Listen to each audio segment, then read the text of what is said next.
Кой би оспорил, че иновациите са двигател на икономическия растеж и просперитета на всяка държава?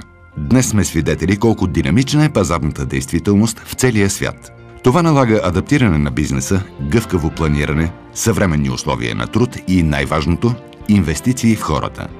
Мисията на оперативна програма «Развитие на човешките ресурси» е «Инвестираме във вашето бъдеще». Средствата, предоставени по схемите «Социални иновации в предприятията» и «Безопасен труд», дават отлична възможност за създаване на професионална среда по европейски стандарти и социални придобивки на работещите в малкия, среден и едър бизнес. Средства, които са насочени към иновативни стратегии за развитие на човешките ресурси и подобряване условията на труд.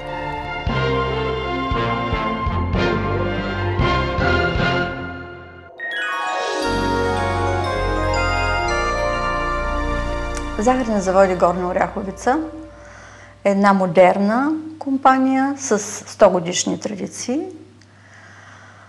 която има самочувствието, че е обърната към своите служители и работи ефективно в посока подобряване условията на труд и тяхното развитие.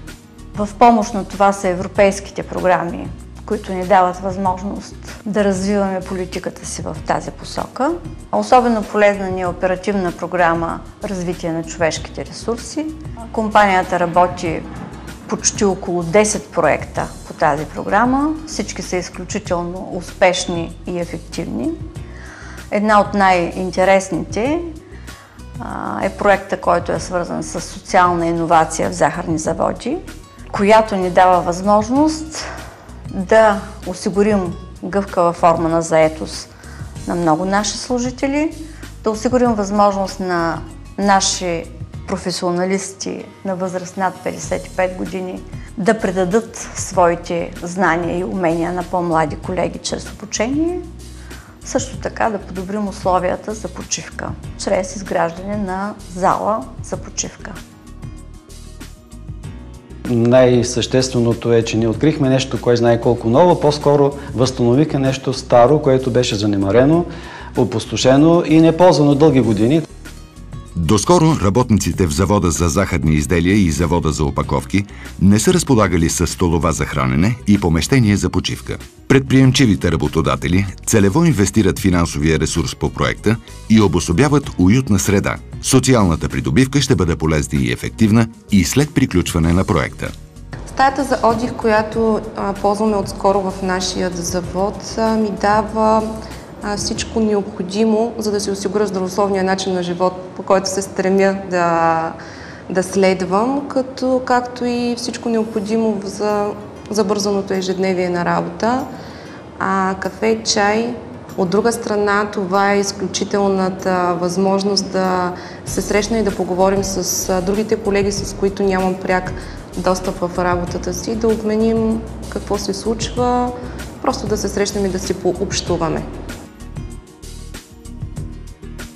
В гъвкавата форма на заетост са включени работници над 55 години и техни млади колеги до 29 години. Социалната иновация реално подпомага двете най-уязвими групи да участват активно на трудовия пазар. В този вид дейност сме ангажирали 35 служители и работници от захарни заводи, които работят 3 от тях на плаващо работно време, а 32 са на ротация. Работя в захарни заводи от 2 години. Скоро започнах в програмата на плаващо работно време.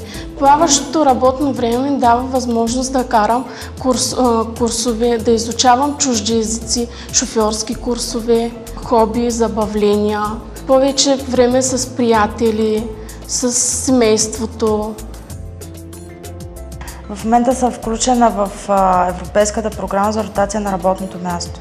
Предимството на тази програма е, че научавам повече за нашите изделия, научавам се да работя на много места, на формоване на бомбонена маса, обслужващ работник на разфасовачни машини, на загъвачни машини.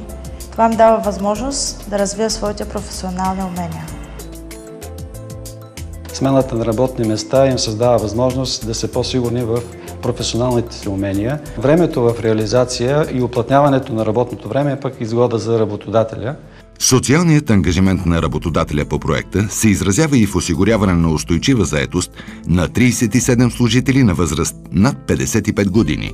Тази дейност стартира с обучение на тези наши колеги, които в продължение на 3 месеца бяха обучавани, за да придобият педагогически умения и след като завърши тяхното обучение, сега вече стартира процеса на обучение на наши колеги, 127 служители и работници от захарни заводи, които те ще обучават в продължение на 10 месеца и ще преподават своите професионални умения и знания и опит на по-младите си колеги в няколко направления. Акцентите в обучението са спазване на нормите за безопасни условия на труд, спазване на изискванията за качество в различните производства, инвестиционна политика и търговска дейност на фирмата. Приемствеността между поколенията гарантира повишаването на професионалната компетентност на работниците и служителите в компанията. Икономическият ефект е измерим по-скоро с мотивацията и с по-високата квалификация, която ще получат служителите и работниците и по-високата производителност на труда, която ще реализират в процеса на реализация на производствата. Да се надяваме паралелно с това ще дойдат и по-високата печалба.